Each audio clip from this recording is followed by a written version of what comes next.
Olet väitellyt myyntityöstä vuonna 2003 ja väitöskirjasi nimi oli Menestyvää myyjää etsimässä. Miten menestyvä myyjä ja niin sanottu perusmyyjä eroavat toisistaan? Menestyvä myyjä on erittäin tilanneherkkä. Hän on erittäin hyvä kuuntelija. Hän osaa aistia tilanteen kuin tilanteen erinomaisesti.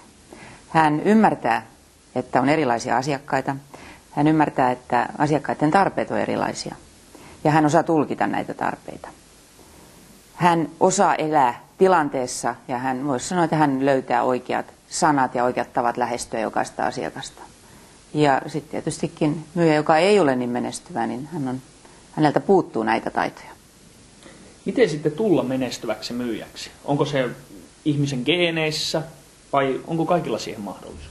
Mä sanoisin, että kaikilla on mahdollisuus kehittyä menestyväksi myyjäksi.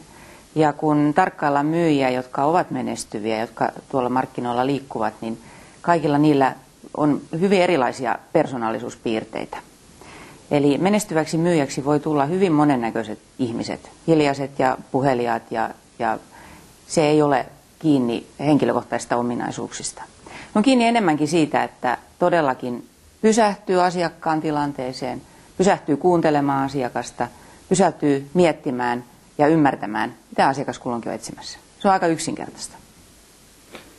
Olet puhunut kirjassa myös paljon oivaltavasta myyntityöstä. Mitä tämä oivaltava myyntityö tarkoittaa? No se tarkoittaa nimenomaan tilanteen oivaltamista, sen ymmärtämistä, mitä asiakas haluaa, mihin ongelmaan, mihin tilanteeseen hän on etsimässä ratkaisua. Hyvä myyjä toimii oivaltavan konsultin tavoin. Hän osaa esittää tuotteensa tai palvelunsa ratkaisuksi just asiakkaan ongelmaan sillä hetkellä. Mitä myyjätesti sitten tarjoaa tekijälleen? Myyjätesti tarjoaa mahdollisuuden saada tietoa siitä, miten toimii myynnillisesti. Ja myyjätesti tarjoaa myöskin vertailutietoa muista myyjistä.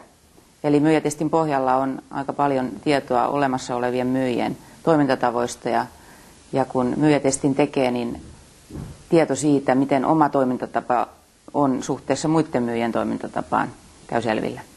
Eli myyjä saa niin kuin tavallaan myyjäprofiilin. Aivan, kyllä, nimenomaan myyjäprofiilin. Ja tämän profiilin tiedostettuaan voi sitten kehittyä aina vaan paremmaksi myyjäksi ja löytää tapoja kehittyä.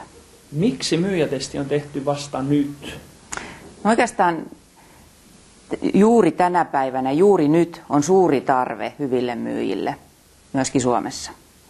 Taloudellinen tilanne omalta osaltaan ja markkinoiden koveneminen, kilpailun kiristyminen on johtanut siihen, että todellakin on huomattu, että hyviä myyjiä tarvitaan. Pelkkä hyvä tuote tai palvelu ei riitä, vaan meillä täytyy olla myöskin hyviä myyjiä, jotka osaa esittää sen tuotteen tai palvelun niin, että se todellakin menee kaupaksi.